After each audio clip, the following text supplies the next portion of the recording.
Episode 1। Rewa एक खूबसूरत मौत। झमाझम बारिश के बीच एक लड़की चेहरे पर मास्क लगाए कुछ गुंडों से लड़ रही थी। उन गुंडों को उस लड़की को मारने का कॉन्ट्रैक्ट मिला था, लेकिन वो लोग ये नहीं जानते थे वो जिसे मारने आए हैं वो उन सब की माँ है, जो उन सबको यमलोक पहुंचने वाली है। वो लड़की अपना हुनर दिखाकर एक एक को मौत के घाट उतार रही थी। जान लेना उसके शौक में से एक था। उस लड़की की आंखों में जो गुस्सा था वो अचानक चमक में बदल जाता है।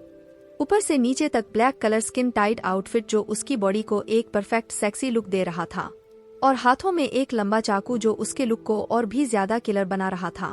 अपने मुंह से मास्क उतार कर वो लड़की शैतानों की तरह हंसकर एक लंबी सांस खींचती हुई बोली, हा हा हा, ये खून की खुशबू मुझे बहुत पसंद है, और ये बारिश में घुली हो तो और भी ज्यादा। हा हा हा हा।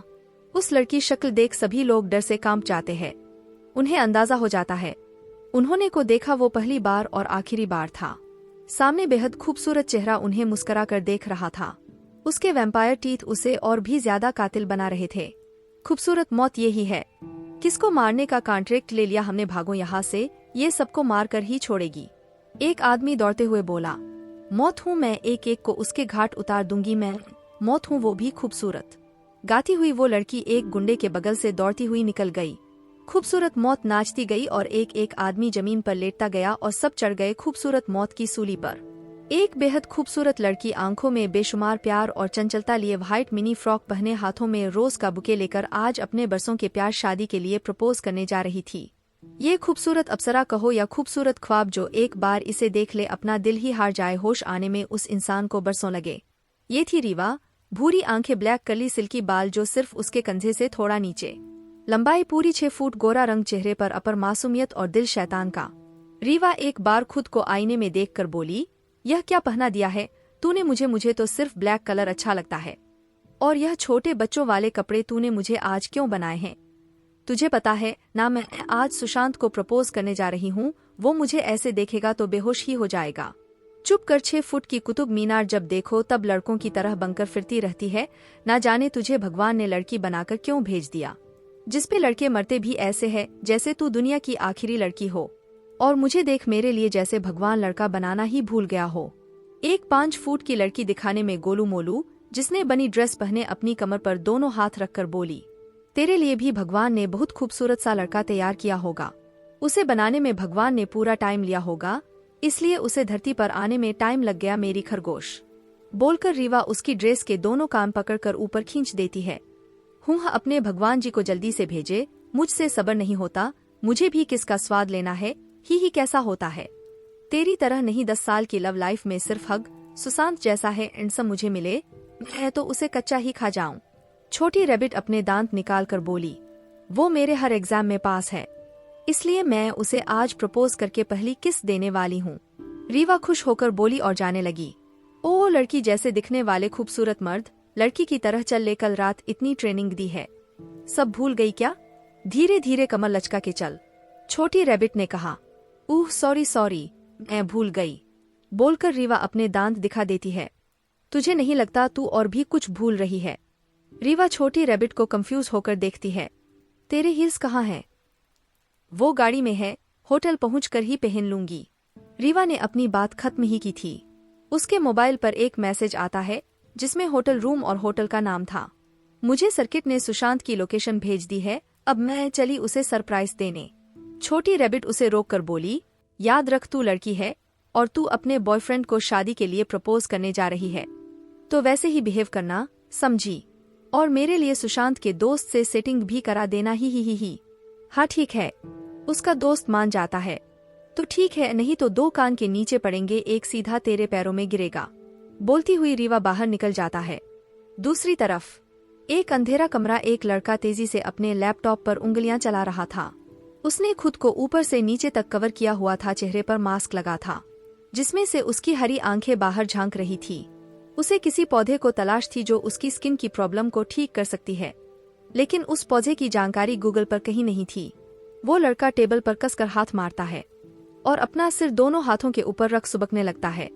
उस अंधेरे कमरे का दरवाजा खुलता है और एक मिडिल एज का आदमी आकर उसके सिर को सहलाने लगता है। कल की बेटा, ऐसे परेशान मत हो, देखना एक न एक दिन तुम जरूर ठीक हो जाओगे और आम आदमी की जिंदगी जीने लगोगे। उस मिडिल एज आदमी ने कहा, पापा पता नहीं वो दिन कब आएगा जब मैं आप सब की तरह आम जिंदगी जी पाऊंगा, अपने भाई के साथ बाहर का पाऊंगा। और कब बोलते बोलते कल्कि की आंखें सख्त हो गई। और कब मैं उन लोगों को ढूंढ पाऊंगा जिन्होंने मुझे मरने के लिए छोड़ दिया। अगर आप नहीं होते तो शायद मैं इस दुनिया में होता ही नहीं। अपनी बात खत्म कर कल्कि फिर से लैपटॉप में बिजी हो जाता है। कल्कि तुम्हें जिस मास्टर की तलाश है, मुझे उनका जीमेल मिल गया है। यही खबर देने मैं तुम्हारे पास आया था। कीबोर्ड पर चलती हुई कल्कि की उंगलियां एकदम से रुक जाती है। दूसरी तरफ रीवा होटल पहुंच चुकी थी। पूरा होटल किसी दुल्हन की तरह से हुआ था। अरे वाह, क्या मस्त डेकोरेशन है। होटल वालों को भी पता चल गया कि मैं शादी के लिए किसी को प्रपोज करने वाली हूँ। वाह वाह, मजे आ गए मेरे तो। मन सोचती हुई रीवा आगे बढ़ती है। रीवा के कदम एकदम से रुक जाते हैं। उसकी आंखें हैरानी से बड़ी हो जाती है। उसे अपनी आंखों पर यकीन नहीं हो रहा था। एपिसोड 2, मुझे इंस्टेंट हस्बैंड चाहिए। अरे वाह, क्या मस्त डेकोरेशन है।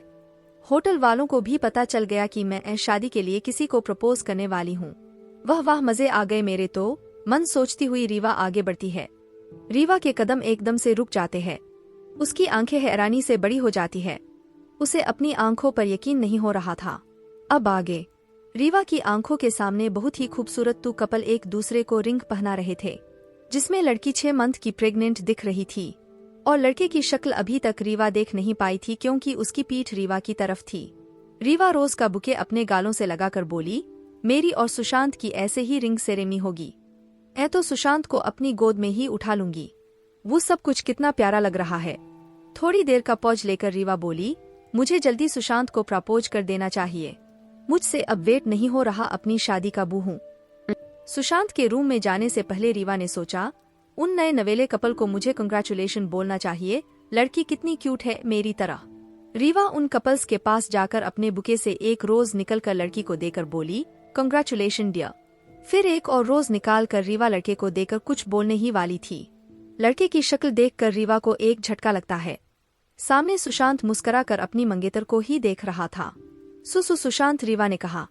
जी मैं सुशांत हूँ। क्या हम एक दूसरे को जानते हैं? प्रशांत रीवा को पहचानने की कोशिश करते हुए बोला। रीवा गुस्से से रोज का पूरा बुक्के सुशांत के मुंह पर मार देना चाहती थी। उसे जमीन पर पटक मुक्के मार मार कर उसकी नाक से खून निकल देना चाहती थी। लेकिन रीवा को उस लड़की पर दया आ रही थी।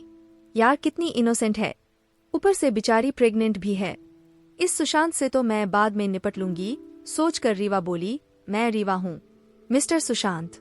रीवा सुशांत का हाथ आगे कर उसमें गुलाब का बुके रख गुस्से से हाथ को दबा देती है। सुशांत की हालत खराब हो जाती है। उसकी चोरी पकड़ी गई थी। दूसरी तरफ कल्कि अपने पापा के दिए ईमेल आईडी पर मेल डाल देता है, मास्टर मुझे आपकी मदद की जरूरत है। मुझे ह्यूमन के छूने, सलाइवा और पसीने से एलर्जी है। मैं जानता हूँ आपके पास मेरी इस बीमारी का इलाज जरूर होगा। पीएलएस मास्टर आप मेरी मदद कीजिए। कल्कि कहाँ हो तुम? देखो मैं तुम्हारे कॉलेज फॉर्म लेकर आया हूँ, जल्दी बाहर आओ, कल्कि के भाई रुद्र ने कहा। रुद्र भैया भी न कितनी कोशिश करते हैं कि बाहर जाओ, जबकि इनको मेरी प्रॉब्लम्स पता है। क्यों भैया आप ऐसा क्यों करते हैं? कल्कि धीरे से बोला और मेल सेंड कर दिया। आता हूँ भैया, मैं अपने रूम में हूँ। कल्कि धीमे कदमों से अपने भाई रुद्र के पास चला जाता है। रुद्र कल्कि को देख उसे अपनी गोद में उठा लेता है और खुश होकर बोला, कल्कि मेरे पास तेरे लिए एक और सरप्राइज है, क्या तू तैयार है उसके लिए? कल्कि फीकी मुस्कान के साथ धीमे से बोला, हाँ भैया मैं तैयार हूँ। ये ले तेरे कॉलेज का फॉर्म, देहरादून के सबसे बेस्ट कॉलेज का फॉर्म है। रुद्र खुश होकर बोला। कॉलेज फॉर्म लेकर हल्की रुद्र से बोला, भैया यह कॉलेज तो बहुत ही महंगा है और आप मुझे इस कॉलेज में क्यों भेजना चाहते हैं? आप जानते हैं ना हमारी कंडीशन क्या है? रुद्र कल्कि का हाथ पकड़कर बोला, जो कि पूरा कवर था। कितनी बकबक करता है तू, पूरे देहरादून का टॉपर है तू, किसी भी कॉलेज में तेरा जाना कॉलेज के लिए शान की बात है। समझा, अब चल और तू इस अंधेरे में मत रहा कर। भाई आप जानते हो ना, फिर भी ये सब डॉट। कल्कि उदास होकर बोला, हाँ जनता हूँ, इसका मतलब ये नहीं कि तू खुद एक कमरे में बंद कर ले, बाहर निकल देख आज मौसम कितना सुंदर है। बोलकर रुद्र कल्कि को बाहर ले आता है। छोटे से घर के बाहर एक बाइक कवर की हुई रखी थी, जिसे देख कल्कि की आंखों में चमक आ जाती है। आज किस दोस्त की बाइक लेकर आए हो भाई, मुझे बाहर ले जाने के लिए? कल्कि नीचे उतरते हुए बोला। रुद्र कुछ नहीं बोलता, सिर्फ कल्कि को ही देखता रहता है। बताओ ना भैया, बोलकर कल्कि बाइक का कवर हटा देता है। कल्कि बाइक को देखता है तो देखता ही रहता है। रुद्र पीछे से आकर कल्कि को हग कर उसके सामने चाबी हिलाते हुए बोला, ये ले छोटे, तेरी खुद की बाइक, अब जब चाहे तब मुझे बाहर घुमा कर ला सकता है। कल्कि की आंखें नम हो जाती है। कल्कि अपने अंशुओं को छिपा कर बोला, भैया ये तो बहुत महंगी है, अपने मेरे लिए इतना खर्चा क्यों? चटाक डॉट। कल्कि की बात पूरी होने से पहले ही रुद्र कल्कि के सिर पर मार कर बोला, अपने छोटे के लिए है, अब ज्यादा टाइम वेस्ट मत कर, जल्दी से स्टार्ट कर अपनी बुलेट को डॉट। और हाँ, मैं अभी आया। रुद्र अंदर चला जाता है। कल्कि अपनी बाइक को खुश होकर उसके चारों तरफ से देखता है।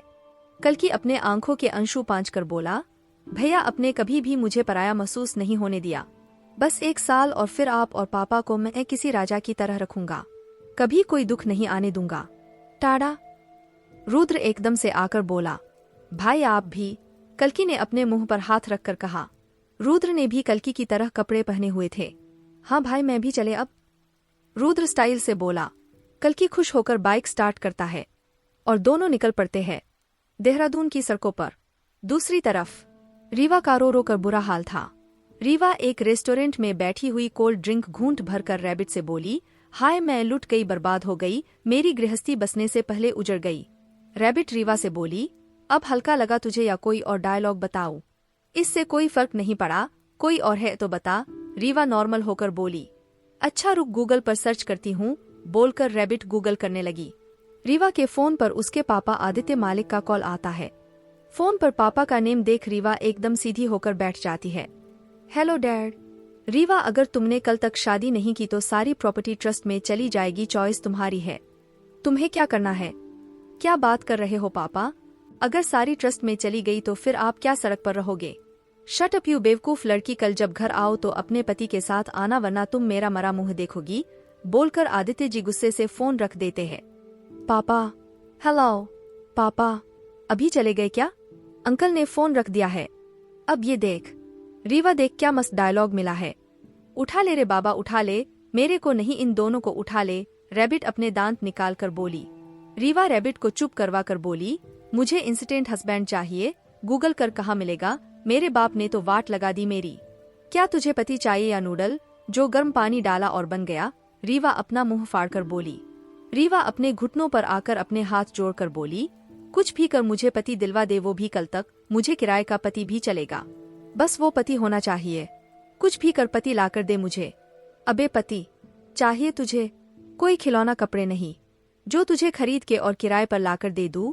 रीवा हैरान होकर बोली, तो किसी का पति किडनैप करके ही दे दे। डैड को पति चाहिए, मेरा हो या किसी और का चलेगा मुझे, रीवा गिड़गिड़ा कर बोली। रीवा की बातें सुनकर कोई ठहाका मारकर हंस देता है और लगातार हंसे ही जा रहा था। वो चाहकर भी अपनी हंसी रोक नहीं पा रहा था। रीवा अपनी गर्दन घुमाकर देखती है। एक बहुत ही हैंडसम लड़का टेबल पर बैठकर हंस रहा था। हंसने से उसकी आंखें बंद हो गई थी। उसके ब्लैक सिल्की बाल बार बार उसके चेहरे पर आ रहे थे। उसके गुलाबी होठों से झांकते उसके मोतियों से दांत उसे और भी ज्यादा किलर लुक दे रहे थे। उसकी परफेक्ट जॉय लाइन के तो क्या ही कहने। रीवा जब उसे देखती है तो बस देखती रह जाती है। ये और कोई नहीं कल्कि था, जो रुद्र के कहने पर ही वहां आया था। रिसोर्टेंट खाली होने की वजह से रुद्र के कहने पर उसने अपना मास्क और केप उतार दी थी। रीवा एकदम खड़े होकर बोली, इतनी सुंदर चीज मैंने आज तक नहीं देखी। दूसरी तरफ खूबसूरत मौत तुम्हारे लिए एक काम है, तुम्हें किसी लड़के को ढूंढ कर उसे जान से मारना है, कीमत जो तुम बोलो। MSG send.